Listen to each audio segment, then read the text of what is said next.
બોલો સ્વામિનારાયણ ભગવાનની જય. અલૌકિક મૂર્તિ શ્રી ઘનશ્યામ મહારાજની જય. કૃષ્ણ કનૈયા લાલ કી જય. રામચંદ્ર ભગવાન કી જય. સહજાનંદ સ્વામી મહારાજ કી જય. શ્રીવાસુદેવ વિમલામૃતધામવાસમ નારાયણં નરકતારણનામધેયં શ્યામં સિतं દ્વિભુજમે વચતુર્ભુજં ચ ત્વાં ભક્તિધર્મતનયં શરણં પ્રપદ્યે. શ્રી પ્રગટ પુરુષોત્તમાય નમો નમઃ. શ્રી ઘનશ્યામાય નમો નમઃ. શ્રી સહજાનંદાય નમો નમઃ. સ્વામિનારાયણ હરે. અક્ષરધામના ભગવાન કેવા હોય એનું આ પુરુષોત્તમ પ્રકાશમાં પ્રારંભમાં જ વર્ણન આવે છે. ભગવાન કેવા કેવા વસ્ત્ર ધારે છે, કેવા કેવા અલંકારો ધારે છે અને કેવી ભગવાનની મૂર્તિ છે. આ મૂર્તિમાં જેનું મન લાગી જાય ને, આ વર્ણન સાંભળીને જો કોઈના અંતરમાં એ મૂર્તિ ઠસી જાય ને તો કામ બની જાય. હવે અહીંયા સ્વામી નિષ્કુળાનંદજી સરસ મજાના મહારાજની મૂર્તિના અલંકારોનું વર્ણન કરે છે. કર પહોંચી કનક કડા શોભે રે, વેઢ વીંટી જોઈ મન લોભે રે, ઉર ઉતરી મોતીની માળા રે, શોભે રાજીવ નેણ રૂપાળા રે. નિષ્કુળાનંદ સ્વામી કહે છે કે ભગવાન અક્ષરધામમાં એવા દિવ્ય સ્વરૂપે બિરાજમાન છે. એમના હાથમાં પહોંચી અને કડા ધારણ કરેલા છે સોનાના. ભગવાનનું વર્ણન લૌકિક રીતે જોઈએ ને તો અહીંયા પણ આ દુનિયામાં પણ ભગવાનના સ્વરૂપની અંદર આવી પહોંચીઓ અને કડા ને એવું બધું પહેરાવતા હોય છે. પણ અક્ષરધામમાં તો કમ્પલસરી ભગવાન 16 શણગાર સજીને જ સદાયને માટે બિરાજમાન રહે છે. હાલો ઘડીક આડા પડીએ ને હવે હુઈ જઈએ ને એવું ત્યાં નથી. એ બધું અહીં હોઈપું બધું. અહીં થાક લાગે છે, અહીંયા પગ દુખે છે, અહીંયા માથું દુખે છે. અક્ષરધામમાં એ કંઈ છે જ નહીં. કોઈને થાક નથી લાગતો, કોઈને ગઢપણ નથી આવતું, કોઈ નાના મોટા નથી થઈ જતા કે ભાઈ ફલાણા ભાઈ છે એ અક્ષરધામમાં ગયા તે 60 વર્ષના છે અને ફલાણા ભાઈ છે તે હજી 11 વર્ષના જ છે. એવું ત્યાં નથી. ત્યાં તો બધા 16 વર્ષની કિશોર અવસ્થાવાળા મુક્તો છે અને ભગવાન પણ 16 વર્ષની કિશોર અવસ્થાવાળા છે. ન કોઈ ઘરડા કે ન કોઈ જવાન કે ન કોઈ બુઢા કે ન કોઈ બાળક, બધા સરખી ઉંમરના અને બધાય ભગવાન જેવા જ આકૃતિ ધારણ કરીને ત્યાં બિરાજે છે. ભગવાનના દર્શન કરે છે. અલૌકિક મૂર્તિના દર્શન કરીને જીવનને સાર્થક બનાવી દીધું છે અક્ષરધામના મુક્તોએ. તો ભગવાનના હાથમાં અક્ષરધામની અંદર મૂર્તિનું વર્ણન કરતા નિષ્કુળાનંદ સ્વામી કહે છે કે હાથમાં પહોંચી પહેરી છે. એટલે આમ ઉપરના ભાગે જે પહેરે એને પહોંચી કહેતા છે ને. હાથમાં પહોંચી અને કડા ધારણ કર્યા છે. સરસ મજાના ભગવાનના કારણે પહોંચીને કડા શોભે છે. ફેર આટલો જ છે. આપણે પહોંચી કડા પહેરીએ તો શોભીએ અને ભગવાનના સ્વરૂપમાં પહોંચી કડા પહેરવાથી ભગવાન શોભે એવું નહીં, પહોંચીને કળાની કિંમત વધે, એની સુંદરતા વધે. બાકી ભગવાન તો ભગવાન જ રહે. એ તો બિલકુલ એક પણ ઘરેણું, એક પણ વસ્ત્ર ધારણ ન કર્યું હોય તોય અદ્ભુત સૌંદર્ય ભગવાનમાંથી સતત વહ્યા કરતું હોય. પછી મહારાજે 10 આંગળીઓમાં વેઢ ને વીંટીઓ ધારણ કર્યા છે. અંગૂઠામાં પહેરે એને વેઢ કહેવાય, અને આંગળીઓમાં પહેરે એને વીંટીઓ કહેવાય. વેઢ અને વીંટી મહારાજે 10 આંગળીઓમાં ધારણ કરેલી છે. અને એ વેઢ વીંટી જોઈને તો ભલાના મન મોહી જાય છે. ભગવાન જ્યારે આવા સૌંદર્યને ધારણ કરે ને ત્યારે આપણે મોહિની સ્વરૂપનો એક જ દાખલો લઈએ કે ભગવાન મોહિની રૂપ સ્ત્રી રૂપ થયા અને જ્યારે દૈત્યોના ટોળાની વચ્ચેથી નીકળ્યા ત્યારે અસુરોના મન પણ ભગવાનમાં મોહિત થઈ ગયા. તો ભક્તના મન તો ખેંચાઈ જાય, એમાં શું કહેવાનું જ આવે. ભક્તોના મન ભગવાનમાં મોહી જાય એવા ભગવાનના વેઢ વીંટીયુંના હાથના કડાને પહોંચ્યું મજાની સરસ શોભી રહી છે ભગવાનના સ્વરૂપમાં.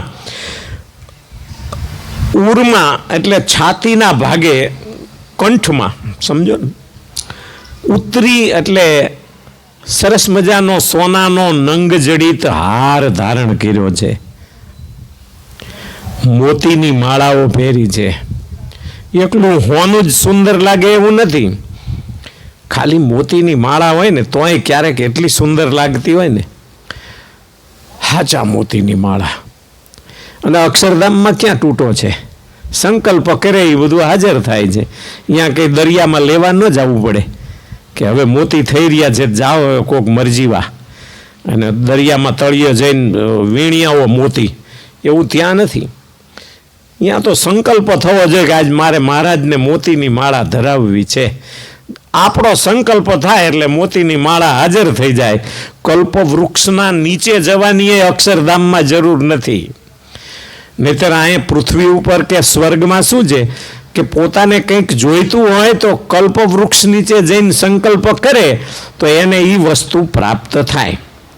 એમ તો કલ્પ વૃક્ષ આપણે વાવ્યા છે અહીં. પારિજાતના વૃક્ષ રહ્યા ને કલ્પ વૃક્ષ કહેવાય છે.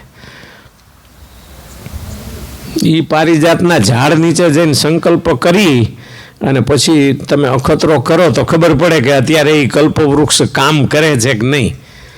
આપણે તો કોઈ દી સંકલ્પ નથી કર્યો કે એના નીચે જઈને આવો વિચાર કરીએ, પણ એ આજુબાજુમાં જે વિચાર કરીએ એ થાય છે સાચા.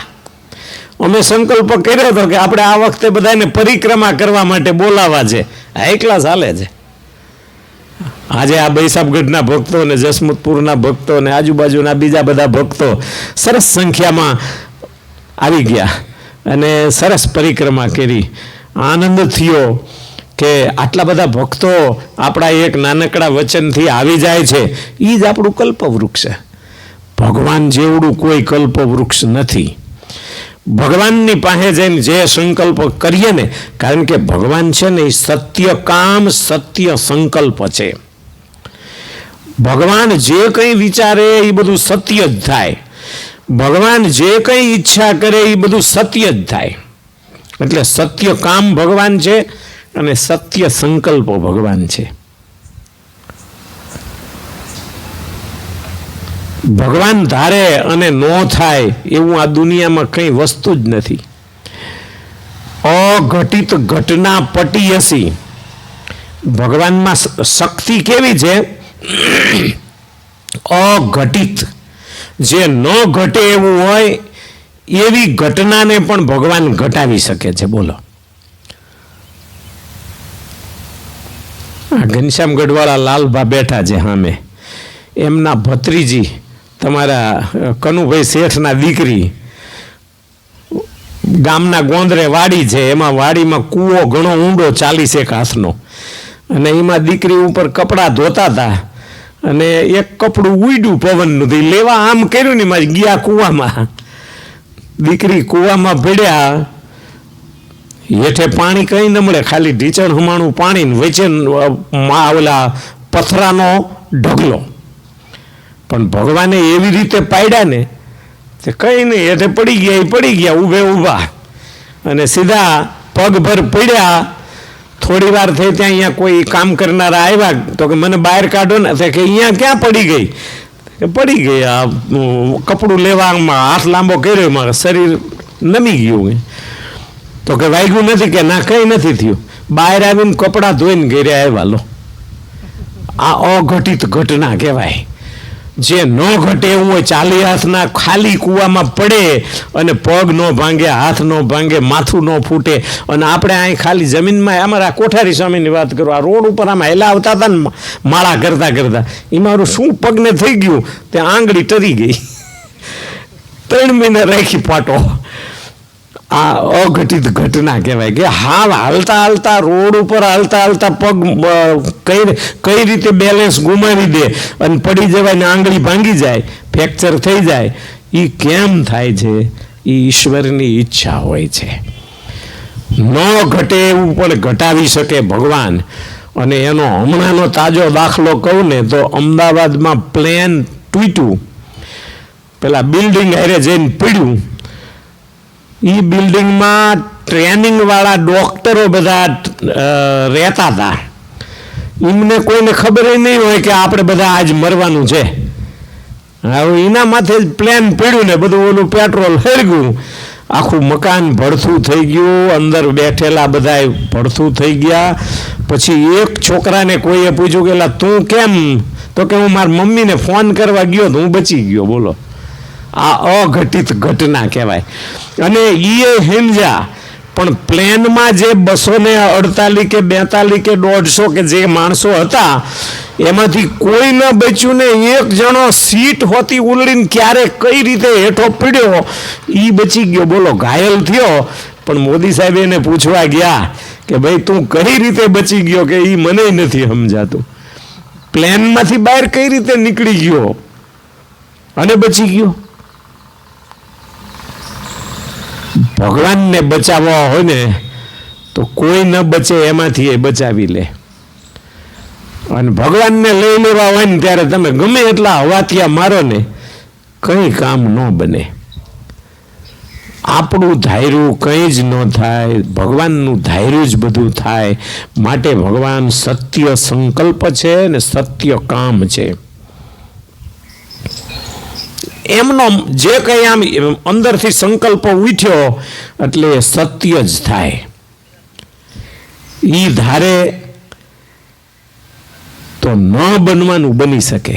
કેવી રીતે બને? ઓક્સિજન અને હાઇડ્રોજન. ઓક્સિજનનો સ્વભાવ છે સળગવાનો અને હાઇડ્રોજનનો સ્વભાવ છે સળગાવવાનો. ગમે અહીંયા હાઇડ્રોજન મૂકો એટલે ભડકો થાય સીધો. હાઇડ્રોજનનું કામ એટલે આ હાઇડ્રોજન બોમ્બ બનાવ્યા છે, ખબર છે? જાપાન ઉપર નાખ્યા હતા અને કેટલા બધા માણસોનું મોત થઈ ગયું. એ હાઇડ્રોજન જેની હામાં થઈને આમ નીકળે એને હળગાવતા જાય. આ કામ હાઇડ્રોજનનું. ઓક્સિજનનું કામ સળગવાનું. એ ગરમ વાયુ જ છે ને, પ્રાણવાયુ કહેવાય ને એને. ઓક્સિજન એટલે પ્રાણવાયુ. અને પ્રાણવાયુમાં સહજ ગરમી ઉષ્મા રહે છે. એટલે એને તો આમ હાઇડ્રોજન અડ્યો નથી, ભડકો થયો નથી. એટલું બધું બેયનું વિરોધાભાસી કામ. એક હળગે ને એક હળગાવે એવું.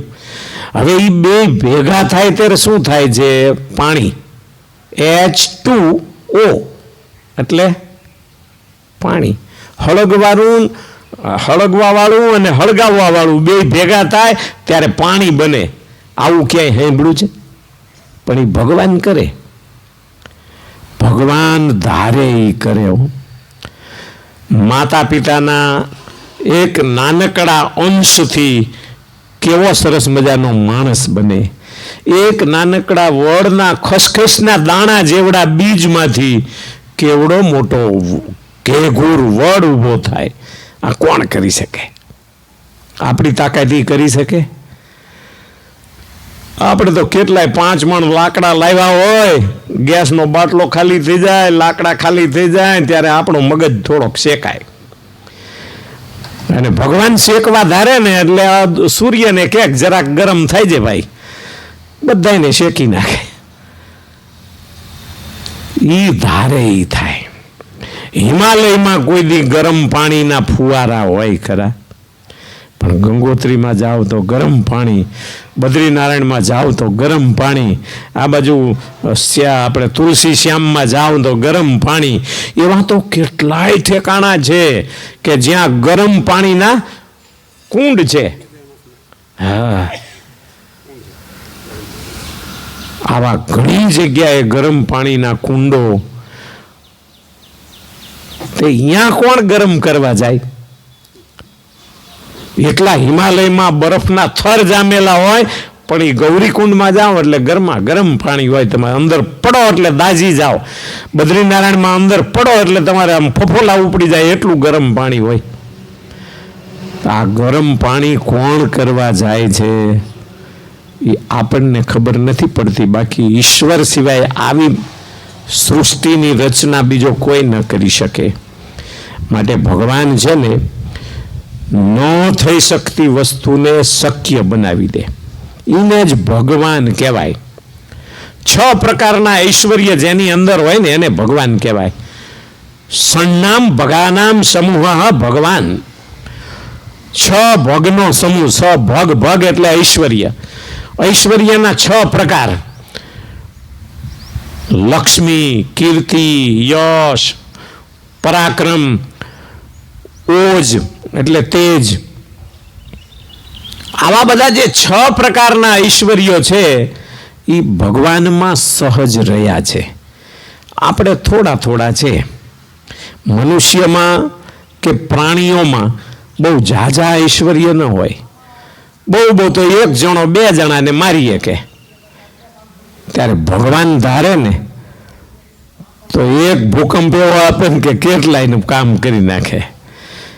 કોકના મગજમાં એવો પ્લાન આપી દે ને કે આ અણુબોમ્બ ફોડો ને, એ અણુબોમ્બ ફોડે ને લાખોનું જીવન વીયો જાય. એ બધું કોણ કરી શકે? મહાભારતનું યુદ્ધ કોણ કરાવી શકે? એ ઈશ્વર કરાવી શકે. અને એને શાંત પણ ઈશ્વર કરાવી શકે. ભગવાને ધાર્યું હોય ને તો મહાભારતનું યુદ્ધ થવા જ ન દે. બોલો. અને ભગવાને ધાર્યું હોય ને તો તમે ગમે એટલા રોકનારા વેચમાં હોશિયાર માણા ભેગા થઈને આડા પડો ને તો એ ભગવાને ધારેલું જ થાય. સમાધાન કરવા ગયા હતા ભગવાન. ખબર એ હતી પાછી કે આ દુર્યોધન માનવાનો નથી, કારણ કે મામાની સલાહ લે છે ને મામાની સલાહ લે એ ભાણિયામાં કોઈ દી ઠેકાણું ન પડે. કોઈ દી મામાની સલાહ ન લેવી. અધમા માતુલાત ખ્યાતિ. મામા થકી જેનો જગતમાં કંઈક વિજય થતો દેખાય ક્યાંક, કે કોઈ જગ્યાએ એની કીર્તિ દેખાય તો એ અધમ કહેવાય. ઉત્તમા પોતાની જે આત્મન ખ્યાતિ એટલે પોતાની જે ઓળખ કાઢે બહાર, એ કહેવાય ઉત્તમ વ્યક્તિની કીર્તિ. પોતાની જાતે તૈયાર થાય. કોઈની કૃપાથીને આ ધીરુભાઈ અંબાણી છે, સાયકલો લઈને ગમે અહીંયા વેચાણ કરવા વસ્તુ વેચવા જતા હતા, પણ એ જ વ્યક્તિએ પોતાના પગભર કેટલું બધું કરી દીધું. સફળતાના શિખરે પહોંચી ગયા. પણ એ પોતા થકી એમણે બાપ દાદાની મૂડીથી નહીં, જે બાપ દાદાની મૂડીથી આગળ આવે ને એ સેકન્ડ નંબરમાં કહેવાય, મધ્યમ વ્યક્તિ કહેવાય. બાપ દાદાની મૂડી નહીં, પોતાની મૂડીથી જે તૈયાર થાય એ ખરો ઉત્તમ વ્યક્તિ કહેવાય. અને પછી કે મામા થકી જે મોટાઈ પામે તો એ અધમ કહેવાય. અને પછી સસરા દ્વારા જે મોટો થાય ને એ કે અધમ કરતા અધમ. સ્વસુરાત ચા અધમાધમ. અધમ કરતા અધમ ઈ કે જે સસરાના પૈસે મોટો થાય, સસરાના કારણે મોટો થાય. એટલે એમાં બહુ પડવું જ નહીં. એ બાજુથી ભાગ લેવાની ઈચ્છા ન રાખવી. કહેવું કે ગરીબોને વેચી દો, સંસ્થાઓમાં દઈ દો, ગમે ત્યાં વાપરી નાખો, અમારે આમાંથી કંઈ જોતું નથી.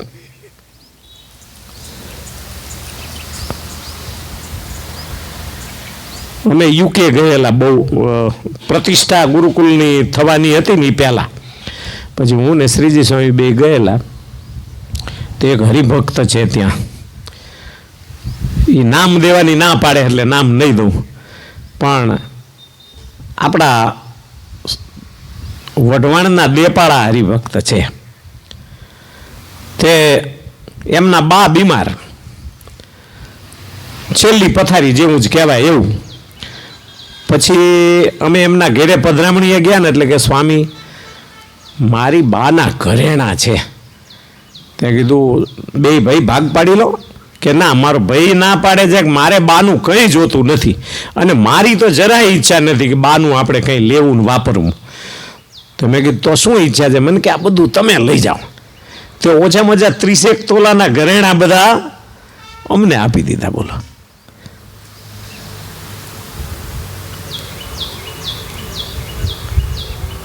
અમે અહીંયા ગુરુકુલમાં એ બધા ઘરેણા જમા કર્યા.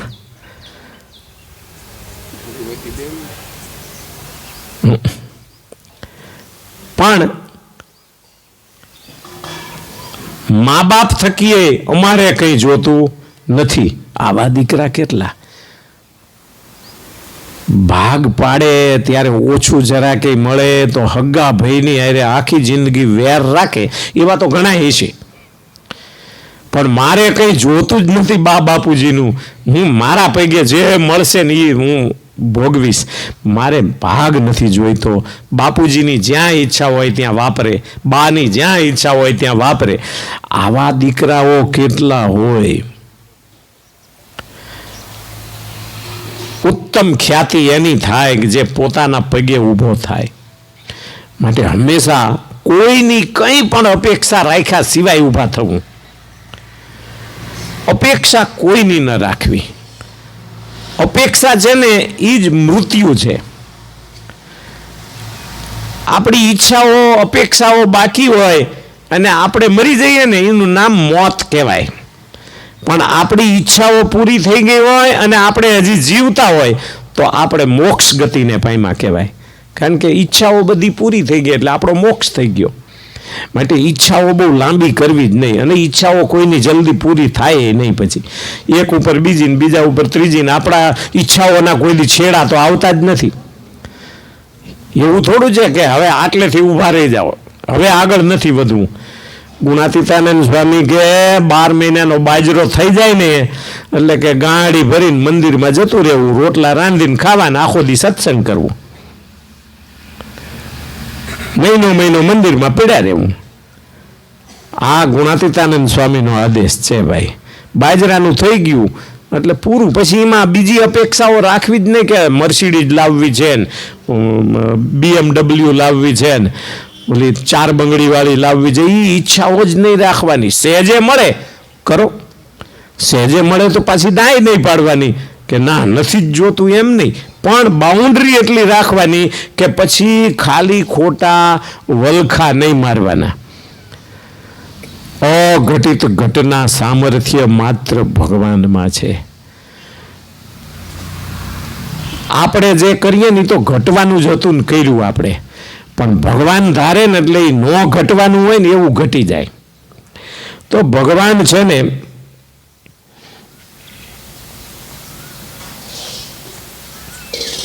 એક એક વસ્તુમાં એવા આમ સુંદર શોભી રહ્યા છે. નિષ્કુળાનંદ સ્વામી કહે છે કે ઉરમાં મોતીની માળા ધારણ કરી છે ને તોય એટલી સુંદર લાગે છે. અને રાજીવ નેણ રૂપાળા શોભે. રાજીવ નેણ, રાજીવ એટલે થાય કમળ, અને કમળ જેવા જેના નેણ હોય ને એને રાજીવ નેણ કહેવાય. ભગવાન રાજીવ નેણ એટલા મજાના સરસ શૃંગાર કરીને પધાર્યા છે અક્ષરધામના મુક્તોને દર્શન દેવા. તે એવા રૂપાળા લાગે છે, એવા રૂપાળા લાગે છે. સંસ્કાર ધામમાં તો રૂપાળા ઘનશ્યામ નામ પડી ગયું. બોલો,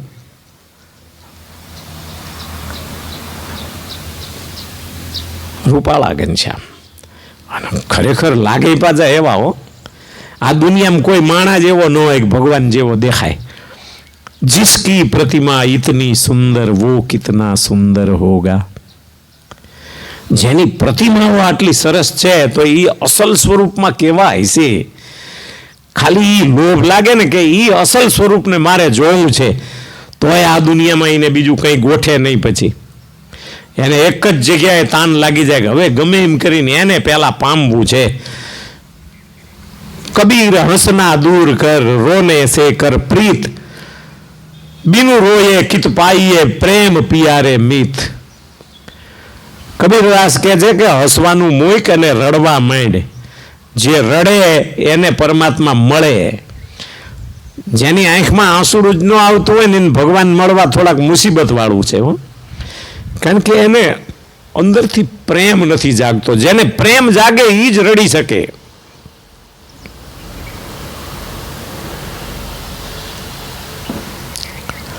હસવા કરતા કથાઓમાં રડે ને અને જે મજા આવે ને એ આખી જુદી મજા આવે. ભગવાનના નામે આજ કેટલા લાખ વર્ષ થઈ ગયા પણ છતાંય ભગવાન રામ ને ભરતનું મિલન આવે એટલે ભલભલાની આંખમાં આંસુડા આવી જાય.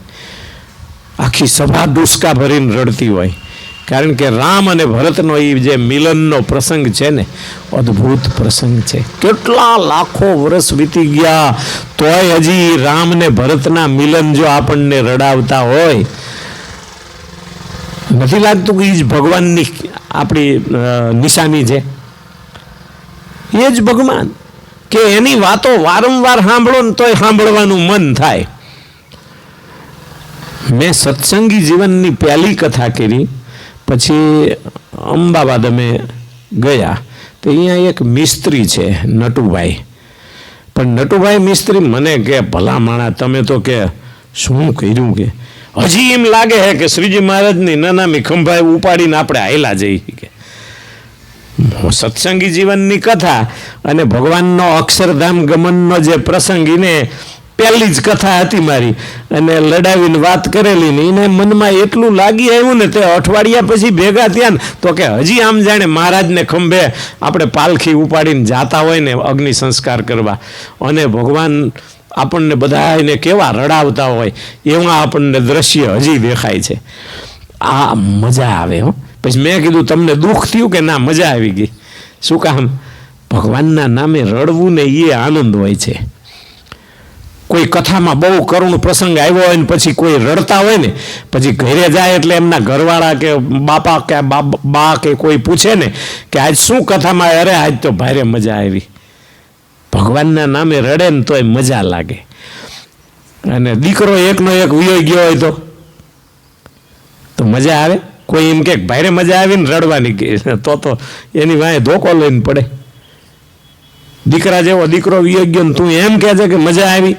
પણ ભગવાનની કથા સાંભળી અને જે આંખમાં આંસુડા ચોધાર આવે ત્યારે એને મજા આવે. કારણ કે ઈશ્વરની કથાઓ પણ જીવને ભગવાનમાં પ્રેમ કરતા શીખવાડે છે. જોઈ શોભાયંગો અંગ તણી રે થયો મૂર્છિત રતિનો ધણી રે મલ્લિકા માલતી રાય વેલી રે જાય જોઈને ચંપા ચમેલી રે. આ બધું અક્ષરધામમાં વાવતું હોય છે કોણ એ હજી સમજાતું નથી. ભગવાનના એક એક અંગની શોભા નિહાળી અને કે રતિનો ધણી મૂર્છિત થઈ ગયો. ફટ છે મને.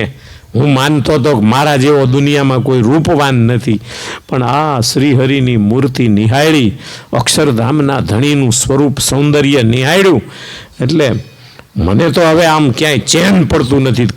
મૂર્છા ખાઈને પડી ગયો. કામ રતિનો ધણી એટલે કામ અને કામદેવ જેના સ્વરૂપને નિહાળીને મોહ પામીને મૂર્છિત થઈ જાય તો એ ભગવાન કેવા સુંદર હશે. હવે પુષ્પોનું વર્ણન કરે છે કે ભગવાને અક્ષરધામમાં કેવી કેવી પ્રકારના પુષ્પો ધારણ કર્યા છે.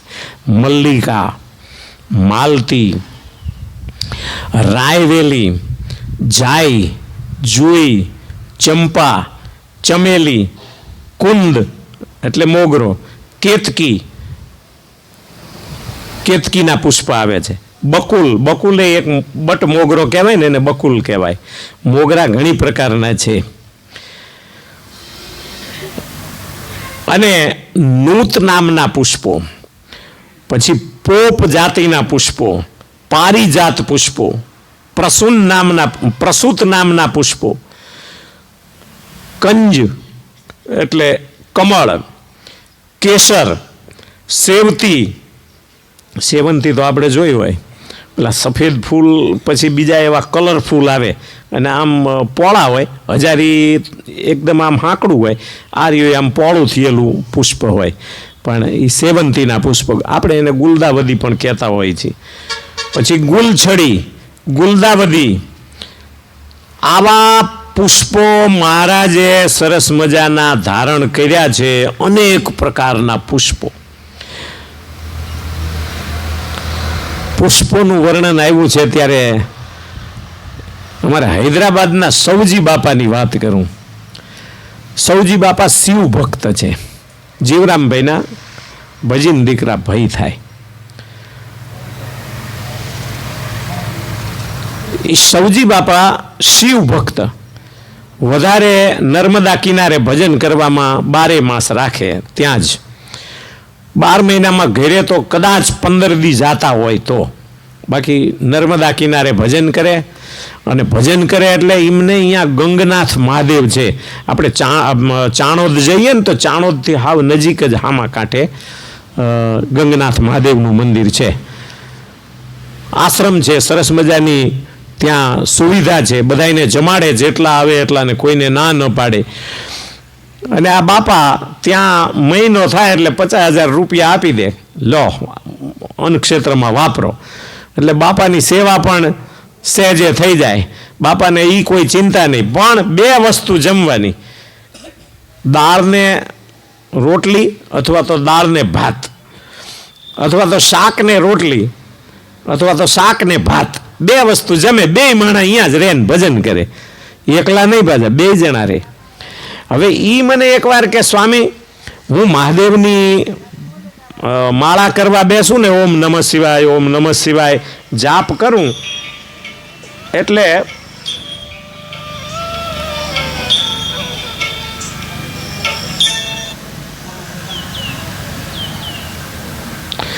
એ જાપ કરવા બેસું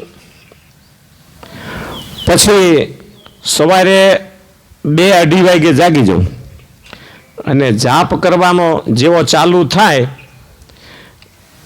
એટલે એક આમ માળા ચાલુ કરું, ઓમ નમઃ શિવાય, એટલે ભગવાનને 1 પુષ્પ ચડાવું ગુલાબનું, પછી ઓમ નમઃ શિવાય બીજું પુષ્પ ચડાવું, ઓમ નમઃ શિવાય ત્રીજું પુષ્પ ચડાવું, 1-1 મણકે ભગવાનને 1-1 ફૂલ ચડાવું. પછી એવી 4-5 માળા થાય ને એટલે 500 ફૂલ થઈ જાય ભેગા. પછી એ ફૂલ બધા પાછા આમ જાણે આમ મનથી એવો સંકલ્પ કરું કે હવે મહાદેવને બધા ફૂલ ઝાઝા થઈ ગયા એટલે આમાં હાથથી બધા આખા કરી નાખું. પછી કે મોગરાનો વારો લઉં, તે ઓમ નમઃ શિવાય મોગરો, ઓમ નમઃ શિવાય મોગરો ચડાવતા જાય. પછી એ પાછા 2-3-4 માળા થાય ને એટલે વળી બધા ફૂલને આઘા કરે પાછા મનથી કે ભાઈ ભગવાનને ઝાઝા થઈ ગયા હવે ફૂલ, એટલે આઘા ખસેડી અને પછી પાછા કમળના ફૂલ ચાલુ કરે.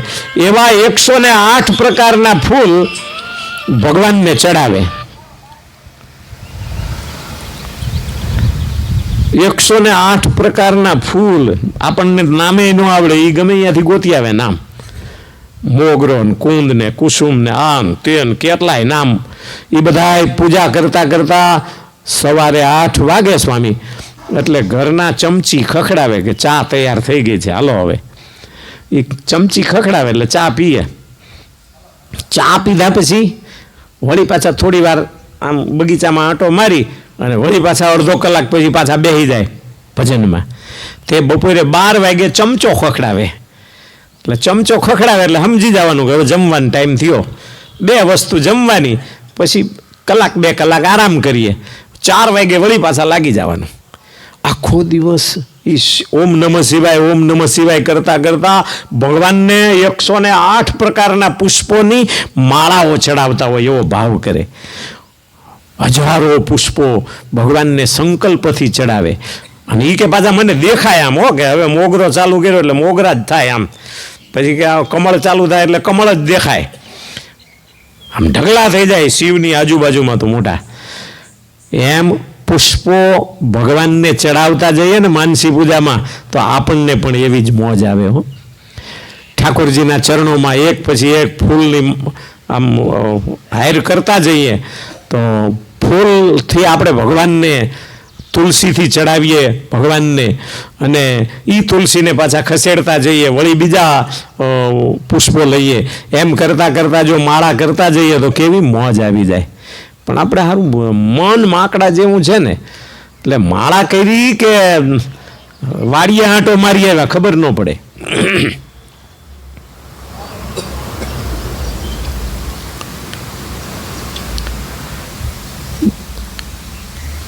એક જગ્યાએ કોઈ માણસ આવ્યા અને આપણા હરિભક્ત હતા દેવસી ભગત, અને ઘરના બાયણે આવીને બૂમ પાડી કે દેવસી ભગત છે ઘરે?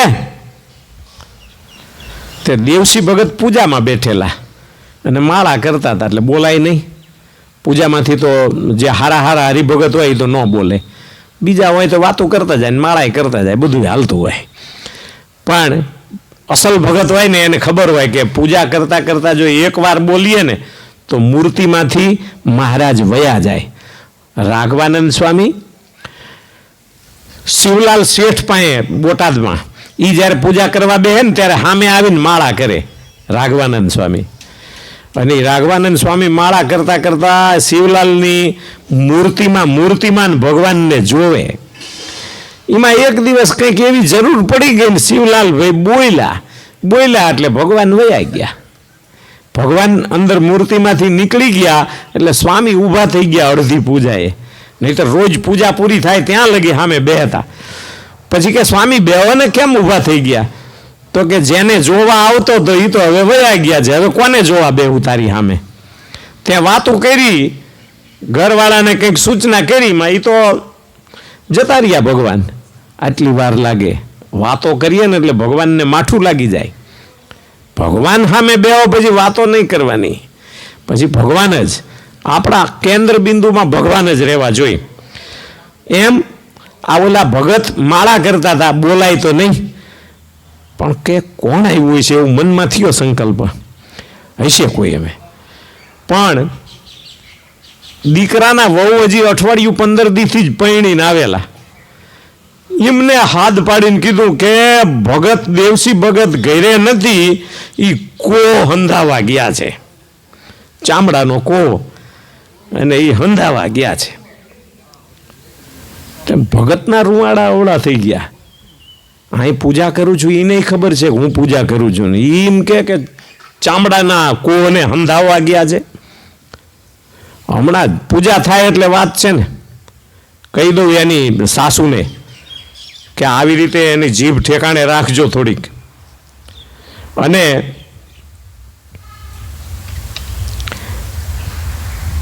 જ્યાં પૂજા પૂરી થઈ, દેવસી ભગત ઊભા થયા, આવ્યા સીધા. વહુ સાંભળે એમ સાસુને કહેવા માંડ્યા, વહુને કહો જીભ ઠેકાણે રાખે, હજી 15 દી નથી થયા અહીંયા હારે આવી. અને કેવું બોલે છે, હું અહીં પૂજા કરું છું તો પૂજા કરે એમ ન કહેવાય, એના બદલે કહી કે કો હંધાવા ગયા છે. હું કો હંધાવા ગયો તો વહુ કે મારા બાપુજીને કહી દો, સસરાજીને, કે તમે માળા કરતા હતા ત્યારે ઓલું શિયાળિયું કો ચામડું ખાઈ ગયું છે અને હારો કોમાં પાણી રહેતું નથી, એટલે આ પૂજા પતાવીને તરત કો હંધાવા જવું છે. આવા બધા વિચાર કરતા હતા. તો કે હા, પણ તમને ક્યાંથી ખબર પડી કે હું લાડુબાન જીવુબાનો સત્સંગ કરું છું? મને તમારા મનની એ ખબર હોય. બોલો કેવી દીકરી કહેવાય કે જેણે લાડુબા જીવુબાના સત્સંગ કરી અને ભગવાન પોતે તો વશ કરી લીધા છે, પણ સામેવાળાના હૃદયમાં શું વિચાર હાલે છે એ પણ એને ખબર હોય કે આ અત્યારે કો હંધાવા જ ગયા છે. અને પાછા ભગત વિચારતા હતા કે એ આઠાના કહેશે, આઠાના નથી દેવા, ચારાનામાં પતાવવું છે. એ જમાનામાં આઠાના ચારાના એટલે ઘણું મોટું કામ કહેવાય. કો હંધાવા જવું છે ને આટલામાં પતી જવું છે, એવા માળા કરતા હતા કે કો હંધાવતા હતા. એ તમે કહો. સસરાજી બોલે ચાલે કે મારું બેટું હવે આ ઘરમાં રહેવું અઘરું છે, આ વહુને લઈ આવ્યા તો છીએ, પણ હવે આ ઘરમાં જો નબળો વિચાર કોઈ આવ્યો ને તો આવડિયા આપણને ઉઘાડા પાડશે. એટલે કેટલીક વખત સસરાજીને કંટ્રોલ થઈ જાય હો મગજના, બીજા ખોટા વિચારમાં જતા હોય ને તો ના જઈ શકે. એવી બેન દીકરીઓ આપણા સત્સંગમાં ઘણી બધી થઈ ગઈ છે. બોલો, રાજબાઈ હતા ને, રાજબાઈ ગઢડામાં જ રહેતા, મહારાજની પાસે જ બધું, લાડુબા જીવુબા સાથે જ. પણ એ રાજબાઈ કોઈ બેન દીકરી આવે અને જો એ ગર્ભવતી હોય ને તો એના પેટમાં દીકરી છે કે દીકરો છે એ કહી દે. દીકરો હોય તો એમ કે આઘી રહેજે, તારા પેટમાં દીકરો છે અને મારે કોઈ પણ પુરુષને અડવું નહીં એવો નિયમ છે, માટે આઘી રહેજે. એ ગર્ભવતી બાઈને કહી દે કે તારા પેટમાં દીકરો છે, આઘી રહેજે. આ ક્યાંથી તાકાત આવતી હશે એ તો વિચારો. માત્ર ભગવાનનું ભજન કરવાથી હો. ભજન કરે ને, એકાંતિક ભાવે ભજન કરે, એક ચિત્તે ભજન કરે ને, એના મન એવા થઈ જાય કે એ પોતાનું તો સમજી શકે પણ સામેવાળાનું સમજી જાય. એટલે ભગવાન છે ને એ આપણે પૂજા કરીએ ને ત્યારે આપણા સંકલ્પને સમજી અને ભગવાન અંદર મૂર્તિમાં રહે. મહારાજે શું કામ કીધું વચનામૃતમાં, નરનારાયણની મૂર્તિ તમને બધાને કાગળમાં લખાવી આપશું અને એ મૂર્તિની તમે પૂજા કરજો. નરનારાયણની સાથે અમારે સુધો મન મેળાપ છે અને અમે એમને કહીશું કે જે ધર્મ, જ્ઞાન, વૈરાગ્ય અને ભક્તિ યુક્ત 4 સાધન યુક્ત હોય, વિશેષ કરીને ધર્મયુક્ત જે હરિભક્ત હોય એની મૂર્તિમાં તમે અખંડ નિવાસ કરીને રહેજો. અમે કહીશું એટલે અમારું માનશે અને ભગવાન તમારી મૂર્તિમાં રહેશે. નરનારાયણ તો નામ આપ્યું છે, પણ ભગવાનની કોઈ પણ મૂર્તિમાં તમે ધર્મ રાખી અને મૂર્તિનું ધ્યાન ભજન કરો ને તો મૂર્તિમાં સાક્ષાત ભગવાન રહે. અને આપણી ભાવનામાં જરા કંઈ ફેર હોય ને તો ભગવાન આપણી મૂર્તિમાં ન રહે. એ કાગળની કે ચિત્રામણની કે પથ્થરની કે ધાતુની મૂર્તિ માનો ને તો ન રહે, પણ સાક્ષાત બિરાજમાન છે એવું માનવું જોઈએ. માટે ભગવાન હંમેશા સાક્ષાત છે. ભગવાન અક્ષરધામનો ધણી છે અને એ જ આ અલૌકિક મૂર્તિ છે એવો વિશ્વાસ જો હોય ને તો એ અલૌકિક મૂર્તિ પણ આપણા સંકલ્પોને પૂરા કરે અને એમાં આપણે જોડાઈએ ને તો એ અક્ષરધામ આપણને એ લઈ જાય. એવા પુષ્પ સુગંધી સાર રે, ગણતા ન આવે વાર ને પાર રે, એના ભૂષણ રચી અતિ ભારી રે, પૂજે રાધા રમા સુકુમારી રે. અક્ષરધામમાં ભગવાન બિરાજે છે. ઘણા બધા ભક્તો આવા બધા પુષ્પોની નોખી નોખી પ્રકારની ડિઝાઇનો બનાવી અને કોઈ મહારાજના ગળામાં એ માળાઓ અર્પણ કરે, કોઈ બાજુબંધ બાંધે, કોઈ કડા બનાવે, કોઈ પગના તોડા બનાવે, કોઈ વૈજયંતી માળા બનાવે. પણ આ બધા પુષ્પોની માળાઓ બનાવીને ભગવાનને શૃંગાર કરે. એમાં વિશેષ કરીને રાધા અને રમા એટલે રાધાજી ને લક્ષ્મીજી અક્ષરધામમાં પણ બિરાજમાન હશે તો જ સ્વામી આ અક્ષરધામના વર્ણનમાં લખે છે કે રાધા અને રમા બે સુકુમારી એના ભૂષણ રચી, એટલે આ પુષ્પોના ભૂષણો એટલે આભૂષણો રચી અને એ માળાઓ ગૂંથીને પહેરાવે છે. અને જે ભગવાનને પુષ્પની માળા ધરાવે ને એ મહારાજને બહુ ગમે. હોનાનો હાર પહેરાવો મહારાજ કે અમને દીઠું ગમતું નથી. અને એમાં અત્યારે આ 2 લાખનું તોલા થઈ ગયું છે ને, એટલે તો આપણને દીઠું ગમતું નથી. જોવો ને, હા, દીકરા દીકરીના લગ્ન આવે ને 5 તોલા ખાલી લેવાનું થાય ને તો જીભ નીકળી જાય છે. એટલે ક્યાંક હવે ઓછું કરો, ઓછું. હવે ચાંદીના ઘરેણા કરીને રોલ ગોલ કરી નાખો કે ખોટું ચાલુ થઈ ગયું, બગસરાનું ચાલુ થઈ ગયું. શું કામ? ઓલું પોહાય એવું જ નથી રહ્યું અત્યારે. અને બીક જરાય નહીં. હા, હાચવવું ચિંતા જ નહીં. એટલે આવા ફૂલની માળાઓનો શણગાર જ્યારે ભગવાનને કરે ત્યારે ભગવાન, રાધા, રમા અને બીજી જે સખીઓ ભગવાનની સેવા પૂજામાં આવું કામ કરતી હોય એના ઉપર ભગવાન ખૂબ મીઠી નજર કરે. વાહ, આજ તો તમે બહુ સરસ હાર તોરા ધરાવ્યા લ્યો. શ્રીજી મહારાજને પણ આવા શણગાર કરતા સંતો રોજ રોજ કોઈને કોઈ હરિભક્તો શણગાર કરતા. અને આજે પણ તમે જુઓ, અરે એક સારંગપુરના હનુમાનજી દાદાની વાત કરો ને તો આ અઠવાડિયું થાય ને હનુમાનજીનો એટલો બધો ફૂલનો શણગાર દેખાય. વાહ, એમ થઈ જાય કે આ સંપ્રદાયમાં હનુમાનજીને પધરાવ્યા પછી હનુમાનજીની જો હારામાં હારી સેવા થતી હોય તો સારંગપુરમાં કેવી જોરદાર. અઠવાડિયું થાય ને અન્નકૂટ હોય, અઠવાડિયું થાય ને ફૂલના શણગાર હોય, અઠવાડિયા સિવાય વધારે પણ કોઈને કોઈ યજમાન હોય જ. મેં એકવાર સ્વામીને પૂછ્યું હતું કેટલું ખર્ચ આવે, કે 50,000 ખર્ચ આવે. પણ 50,000 દેનારા રોજ રોજના એવા યજમાનો મળી રહે છે. કહો, હનુમાનજી દાદાને રાજી કરવા માટે એવા ને એવા તમે વડતાલ જાઓ, અમદાવાદ જાઓ, જે ધામમાં જાઓ ને, કેવા ફૂલના શણગાર, કેવી સરસ મજાની ભગવાન પાસે બધી વ્યવસ્થાઓ. કોઈ ઠેકાણે ચોકલેટના શણગાર થાય તો કોઈ જગ્યાએ વળી અન્નકૂટ થાય, પેંડાના અન્નકૂટ થાય, કોઈ જગ્યાએ બીજી મીઠાઈઓના અન્નકૂટ થાય, સુખડીના થાય, મેસૂબના થાય.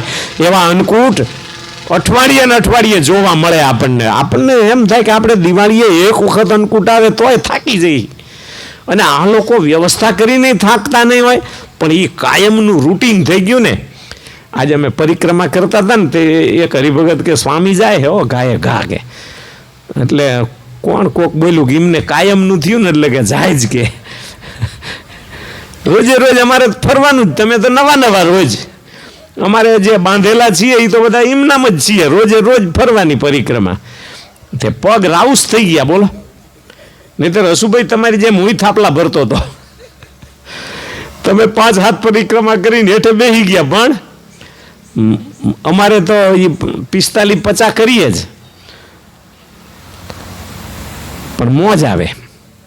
તો ભક્તજનો, સરસ મજાનો આ પરિક્રમાનો કાર્યક્રમ ને એમાં પુરુષોત્તમ પ્રકાશની કથા ને એમાં પુરુષોત્તમ નારાયણનું વર્ણન અને એમાં પાછા આવા નિત્ય નવા શણગારો કરીને ભગવાનને કંઠમાં આરોપણ કરતા હોય ભક્તજનો, મુક્તો બધાય ભેગા થઈ સેવા કરતા હોય, પૂજા કરતા હોય, અર્ચના કરતા હોય.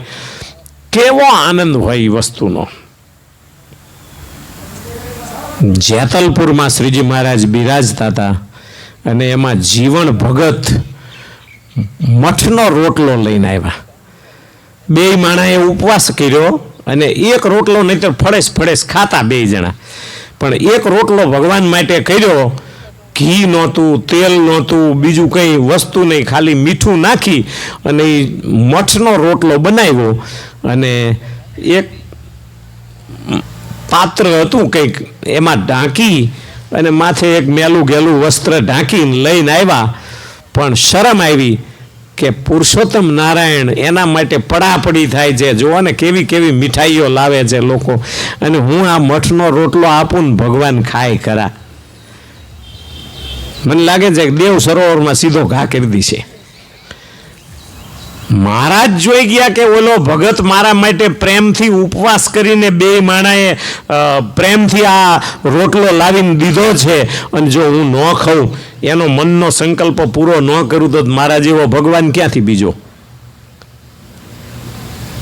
સંતો ભક્તોને કીધું કે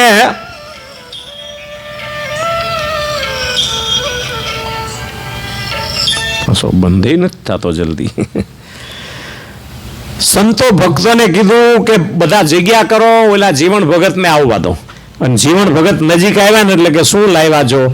કે મહારાજ તમારે જમે એવું તો નથી, મઠનો રોટલો જ. ના, તે આજ એ જ ઈચ્છા છે. આ લોકો બધા મીઠાઈઓ તો ઢગલા બંધ કરે છે, આ લાવીને એટલા બધા ઢગલા કરે છે, પણ એ ગળ્યું ખાઈ ખાઈને કંટાળ્યો છું. હવે કોને કહેવા છું? મારો ભાવ તો રોટલો તમે લઈ આવ્યા છો, લાવો લાવો લાવો લાવો.